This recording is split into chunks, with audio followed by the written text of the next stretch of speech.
Mesdames, Messieurs, bonsoir et merci d'être au cœur du mystère. Comment dénouer les liens karmiques et les mémoires ancestrales? Une approche psychogénéalogique pourrait nous aider à mieux comprendre les méandres de cette problématique.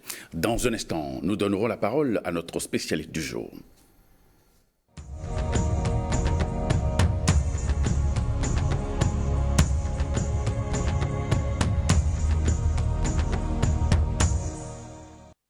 Et nous recevons ce soir Maria Dolores Sanchez.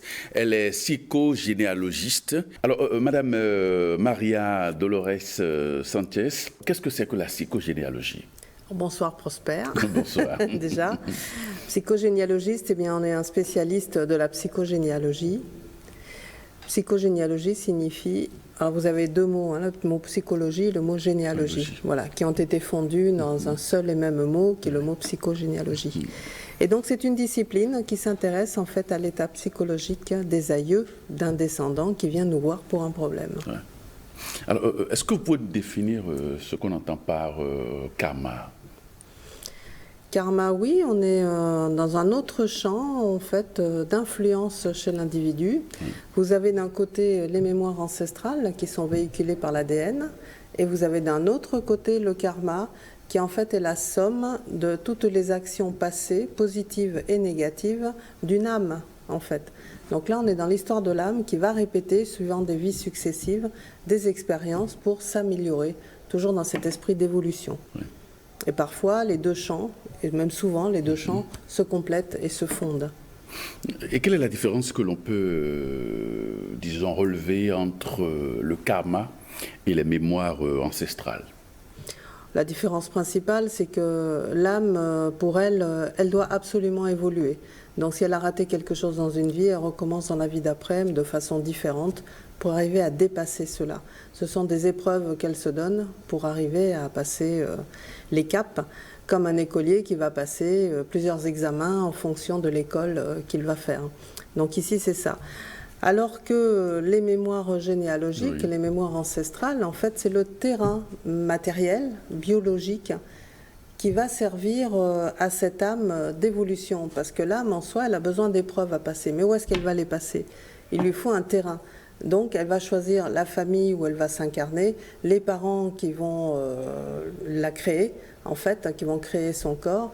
Et à partir de là, l'ADN va transmettre tout ce que l'âme doit travailler. Et c'est là où, quand elle va naître, elle va recevoir par le biais de son ADN toutes les mémoires de la famille. Donc, ce sont vraiment deux champs différents.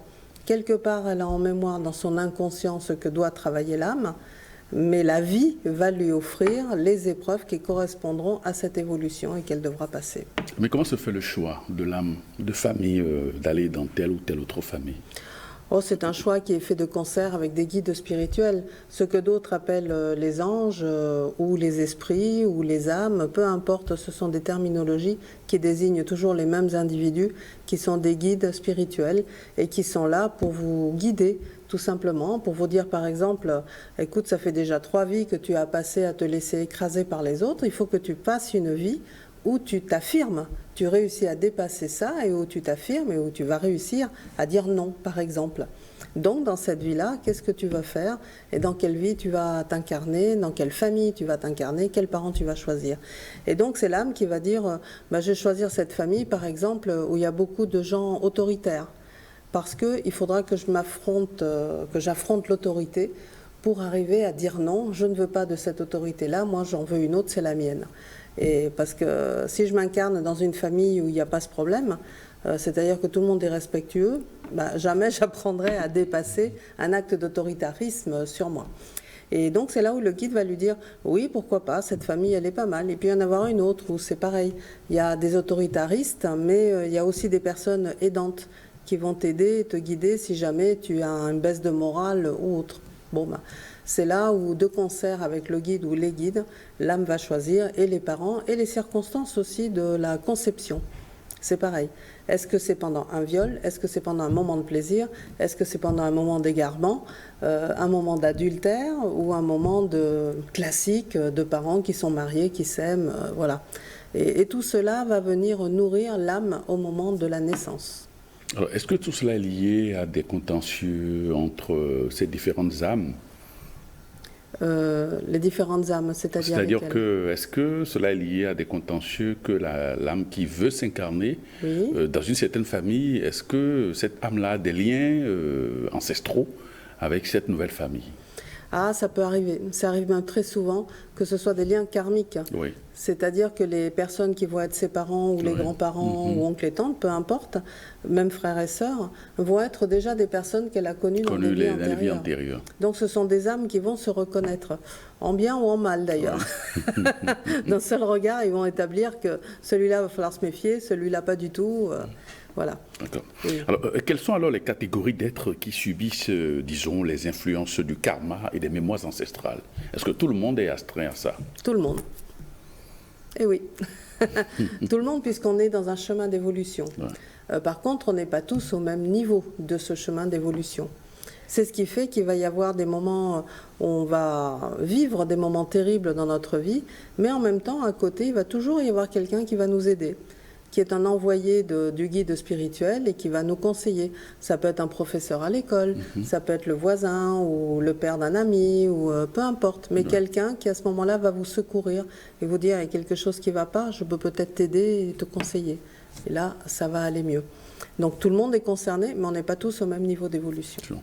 Alors, comment fonctionne la loi du karma?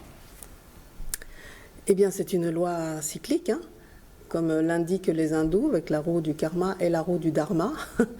La roue du karma, c'est... Comment vous expliquer ça? C'est comme une spirale, en fait. Vous commencez à un certain niveau quand vous êtes une jeune âme qui va faire des tas d'expériences, et arrivé à un certain niveau, hop, elles vont remonter. Vous savez, l'histoire du parking qui a plusieurs niveaux, et elle va refaire un cycle. Quand elle a réussi ce cycle-là, elle remonte d'un niveau supérieur, et etc.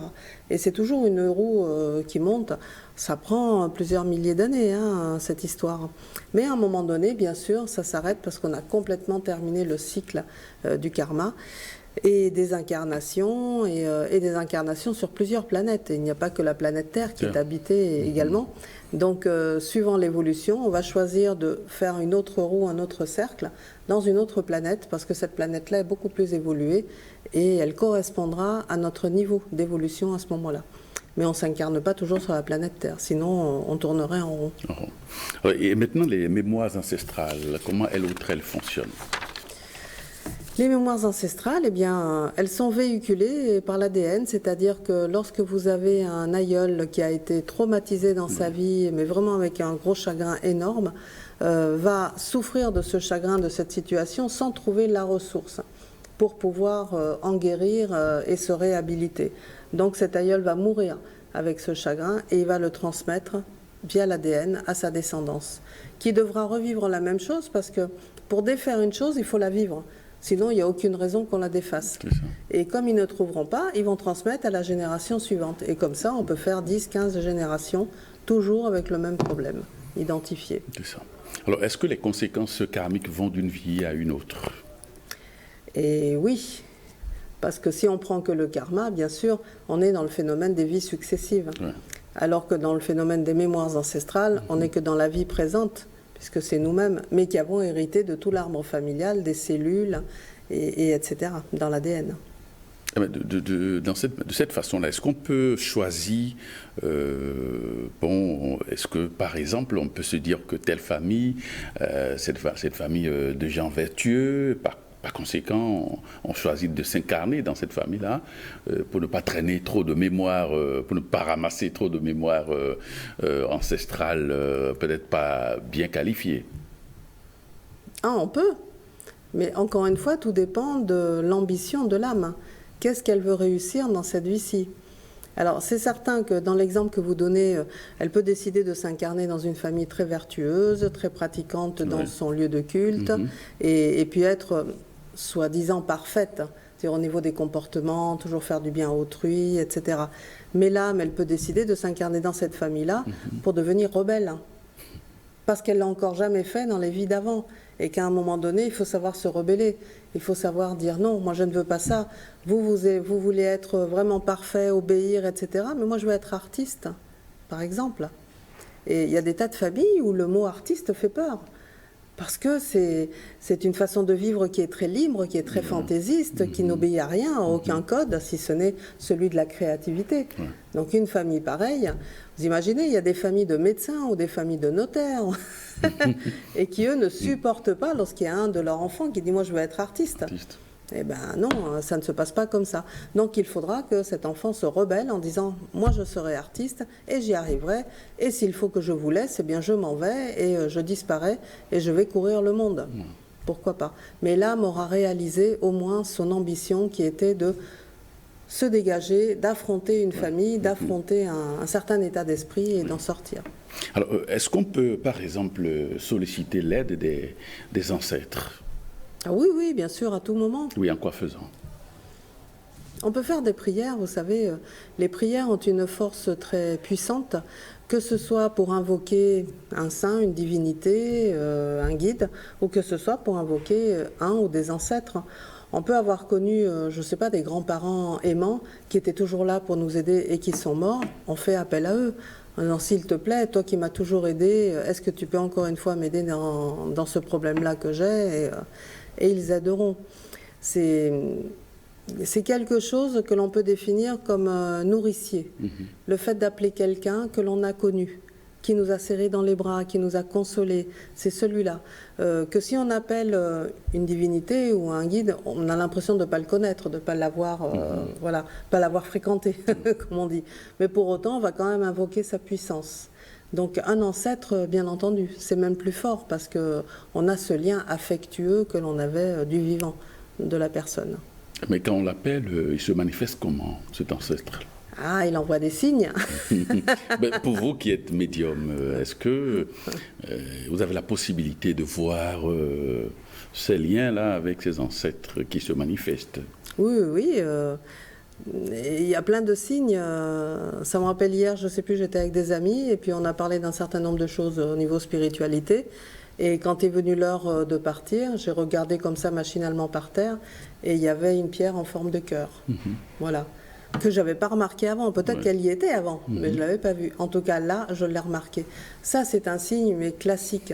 Vous allez recevoir ou peut-être un chouan d'oiseau qui vous arrive ou un papillon qui va se poser sur vous. Ou ça existe les papillons en Afrique, hein? Oui, il y en a plein. Oui, oui. Donc un papillon qui va se poser sur vous, il va toujours y avoir une réponse. Mais pourquoi pas? Ça arrive. Oui, oui, il y a toujours une réponse, toujours. Est-ce qu'on peut couper les liens ancestraux?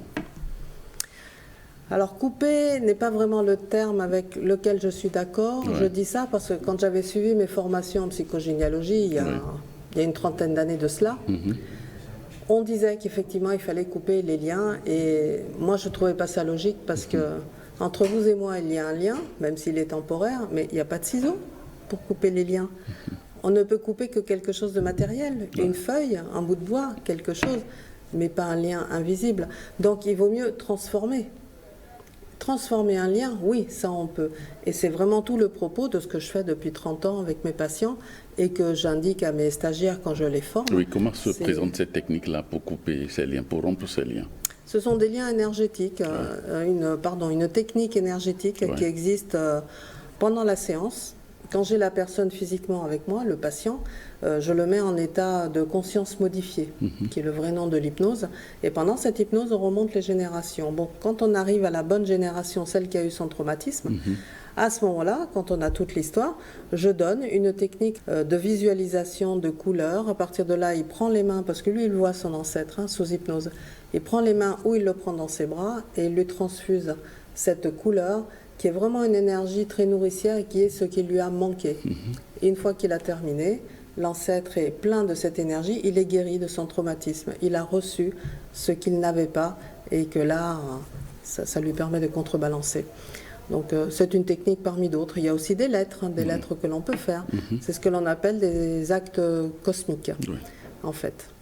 Et maintenant, sur le plan des liens karmiques, comment on peut rompre les liens karmiques? Eh bien, c'est la même chose, Prosper. C'est la même chose, c'est-à-dire que quand on a connaissance, moi je peux puisque je suis médium, mais il y a des psychogénéalogistes qui ne sont pas médiums et qui ne pourront pas accéder à ce champ-là. À cette dimension-là. À cette dimension. Donc moi j'y vais, j'ai l'histoire qui a blessé l'âme dans une vie antérieure, et à partir de là, je vais lui donner des choses à faire, mais qui seront plutôt de l'ordre des lettres, c'est-à-dire qu'elle s'écrit elle-même une lettre à son âme, et je vais lui préparer le plan détaillé, mais c'est la personne elle-même qui va rédiger.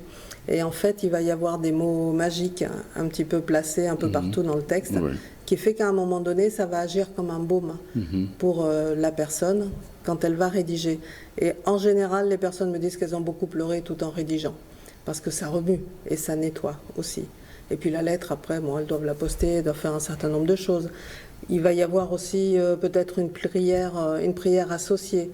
Il va y avoir un cadeau à se faire, il va y avoir une action à mener. Voilà, toujours dans l'esprit de dire à l'âme, non, tu peux pas seulement couper, mais tu peux te guérir de cette situation. C'est ça l'intérêt. Comme je vous le disais, c'est changer l'énergie.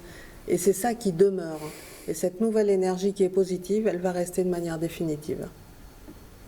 C'est formidable comme technique. Mais oui.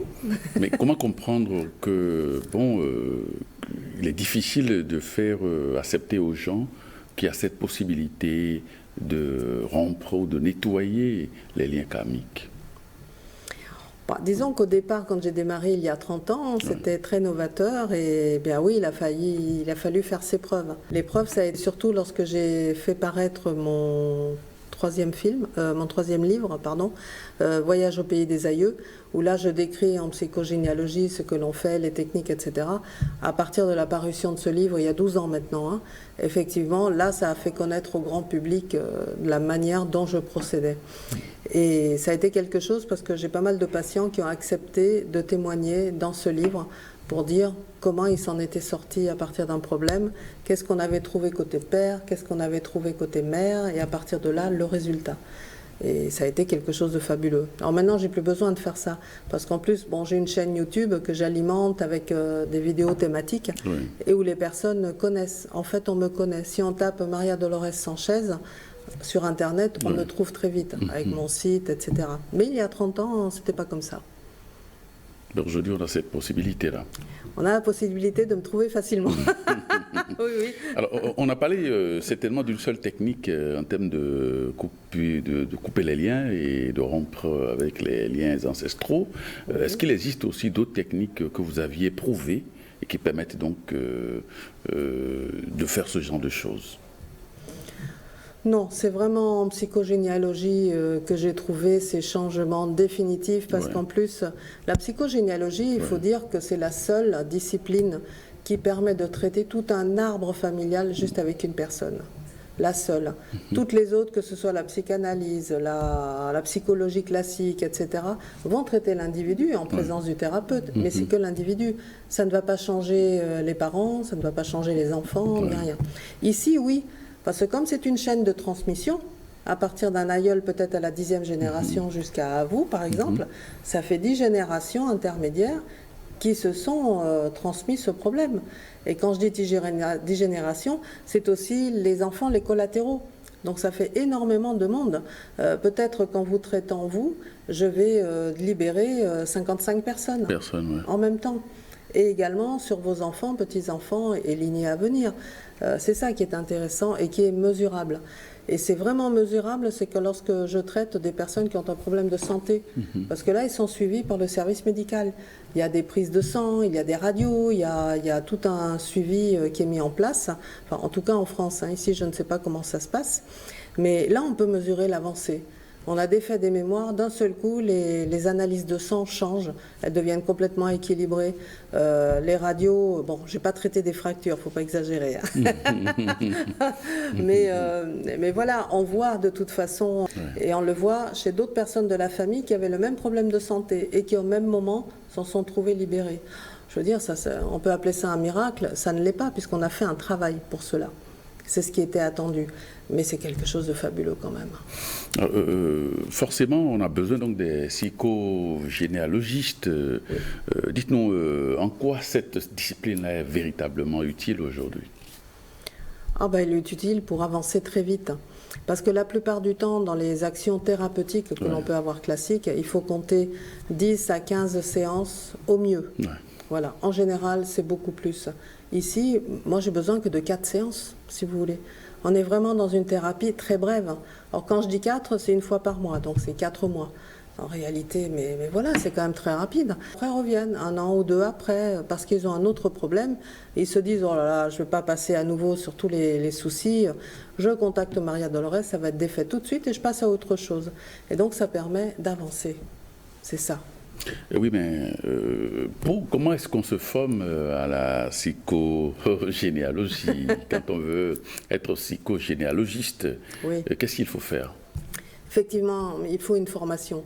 On ne naît pas comme ça psychogénéalogiste de manière innée. C'est une technique, c'est une discipline qui s'apprend. Donc moi, je l'enseigne en France en présentiel, mais pour que tout le monde en bénéficie dans le monde entier, je l'enseigne aussi en ligne. Ouais. Donc il y a des stages qui figurent sur mon site internet et où vraiment vous pouvez vous inscrire et vous pouvez rentrer dans le stage. Il y a des coachings avec moi, il y a tout un processus qui est mis en place avec un examen à la fin, bien sûr. Parce que je dois valider si la personne a bien suivi le stage. Et oui, bien sûr, oui. Parce qu'il faut en former le plus possible des psychogénéalogistes. Le monde a besoin, le monde est en train d'ascensionner. Il faut absolument alléger les fardeaux de tout un chacun. C'est une vraie mission que je me donne. Et comment on y arrive vraiment ? Lorsque les gens viennent vous voir, ils ont des problèmes psychologiques liés à leur famille et tout ça. Et comment vous les abordez et comment tout cela est structuré ? La première séance sert à écouter et à voir avec lui quel est vraiment le fond de la problématique, parce que comme on dit, l'arbre cache la forêt. Dire, moi je viens pour ce problème-là et c'est ce que vous allez étudier. Et en fait, en l'écoutant, je lui dis, le problème il est ailleurs. Mais vous ne l'avez pas vu parce que vous êtes dedans. Et moi je vais vous le prouver. Et je lui explique le climat familial, l'arbre, qui a été touché dans son arbre familial sur telle et telle chose qui est relatif à sa problématique. Ouais. Et là, c'est vrai que la personne se dit, mince alors, ça je ne l'avais pas vu. Et donc, on se met d'accord à l'issue de la première séance sur l'objectif de travail qui est la souffrance de l'individu à enlever.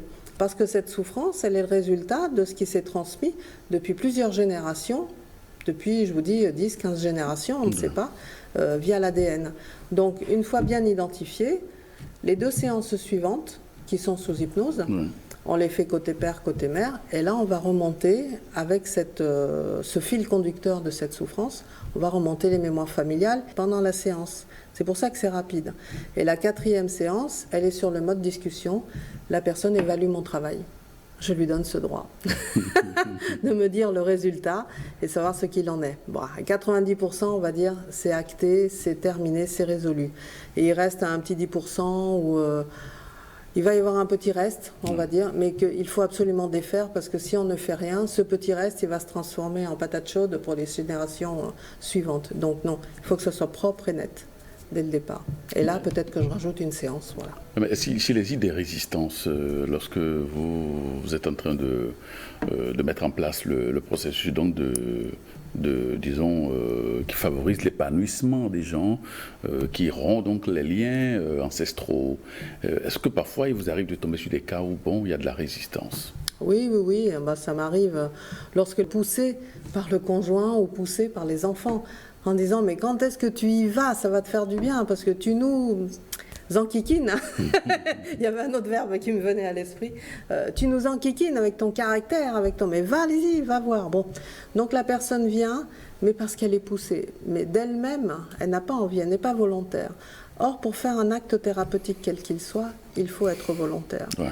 Il faut que de soi-même on ait envie de changer, et si la personne est poussée, elle ne changera pas.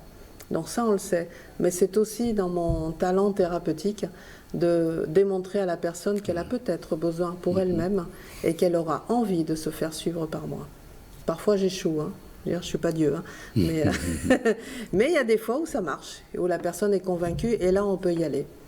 Lorsque vous êtes, par exemple, dans des cas où, c'est peut-être des envoûtements ou des possessions, est-ce que l'on peut recourir à la psychogénéalogie pour régler ces cas-là? Non, là c'est la frontière à laquelle je ne vais pas et je préfère orienter vers un de mes confrères qui fait ça, de désenvoûter et d'enlever les mauvais sorts, ce genre de choses. C'est son travail, il le fait très bien. Par contre, après, la personne peut revenir pour se faire un suivi avec moi parce que si elle a subi cet envoûtement ou ce mauvais sort, c'est bien parce que ça s'est passé dans la famille et qu'il y a d'autres choses à défaire, pour pas que ça revienne. Donc la psychogénéalogie ne travaille pas sur cette dimension-là. Non, parce que ce sont d'autres dimensions qui sont dans des basses énergies et dans lesquelles on ne va pas. C'est ça. Mais on défait déjà beaucoup de problèmes, vous savez. Et en dehors donc des liens karmiques et puis les liens ancestraux, est-ce que les liens que soi-même on s'est tissés, tout ça, dans la vie courante, est-ce que la psychogénéalogie peut aider à les résoudre, à les couper, à les défaire? Oui, bien entendu, mais il n'y a rien de ce que nous faisons qui soit nouveau. En fait, c'est comme un téléguidage. Vous savez, vous en Afrique, vous avez vraiment des mémoires très lourdes concernant la période de l'esclavage. Ouais. Pendant la période de l'esclavage qui a duré très longtemps, il y a eu plein de générations qui ont été vendues, traitées comme des objets, réduits à l'esclavage, torturées, humiliées. En fait, il s'est passé de tout. On a fait de tout à ces personnes-là, à ces aïeux. Qu'est-ce que vous croyez? Ces souffrances-là, elles se sont enquistées et véritablement, elles sont chez tout le monde qui sont issus de ces esclaves. Il y en a partout en Afrique. Toute la population du continent africain est touchée, mais aussi dans les îles aux États-Unis, enfin partout où il y a eu des plantations où se sont trouvés des esclaves africains, tous les descendants sont touchés par cela. Donc ça fait du monde. Et il faut absolument défaire, il faut absolument alléger. Vous avez eu des cas comme ça, des gens qui viennent de ces zones-là, comme parmi les personnes qui viennent vous consulter? Oui, j'ai eu des Africains, des Afro-Américains, des Antillais également, des Réunionnais, des Malgaches. Et à chaque fois, je tombe sur les mémoires d'esclavage. Et c'est terrible parce que pendant la séance, c'est comme si l'esclave revivait. Ouais. Et on l'entend. Une sorte de résurgence de ces douleurs. Et c'est vraiment terrible parce que lui, il ne se rend pas trop compte, il est en état de conscience modifié. Mais moi, je suis à côté, je suis en train de prendre des notes. Et je me dis, mais comment l'homme peut faire autant de mal à un autre homme, à son semblable? Mais comment il peut faire ça? Et les femmes, c'est pire encore, parce qu'il y a aussi les viols, parce qu'il y a aussi il y a tout un tas d'horreurs qui ont été faites sur l'être humain. Et moi-même, j'ai du mal par moment, il faut que je m'écarte de la situation pour continuer à prendre note, sinon je ne serai pas bonne dans la thérapie. Et c'est une souffrance qui émerge. C'est que du bonheur. Il s'en va, il a un gros poids en moins, mais moi après j'y réfléchis.